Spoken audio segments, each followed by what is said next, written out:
At this point in the story, it's time to pull back the curtain, because if we don't, everything we've said so far can be misunderstood. Let's be absolutely clear. God never endorses sin, and God never loses control. Those two truths stand side by side all through Scripture. Joseph's brothers were wrong, Pharaoh was cruel, Samson was reckless, Judas was guilty, Rome was unjust, Paul was violent. The Bible never calls any of that good, but it also never treats God like a bystander. Scripture refuses to give us a small God who wrings his hands while humans ruin everything. Instead, it reveals a sovereign God who works through human failure without becoming responsible for it. As Proverbs puts it, the Lord has made everything for its purpose, even the wicked for the day of trouble. Proverbs 16:4. That verse isn't comforting at first, it's confronting, because it means God's plan is bigger than human morality without being dependent on it. And nowhere is that clearer than at the center of the Christian faith, the cross.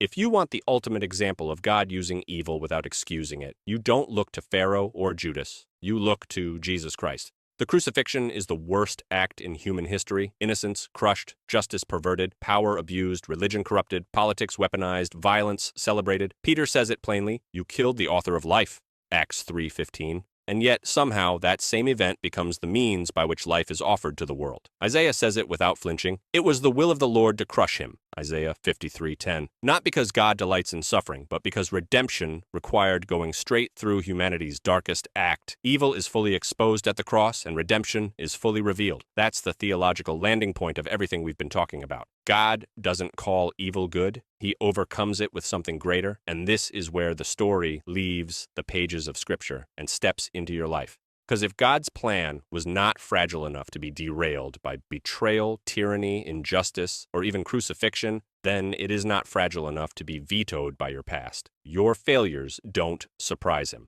Your mistakes don't corner him. Your worst chapters don't cancel his purposes. Paul says it this way, we have this treasure in jars of clay to show that the surpassing power belongs to God and not to us. 2 Corinthians 4:7. Broken tools, sovereign hands, that's the pattern. God doesn't wait for perfect people. He doesn't pause history until everything is clean. He redeems, he overrules, he restores. And once you see that, you stop asking, can God still use me? You start realizing he always has. The question this leaves us with isn't, am I good enough for God to use?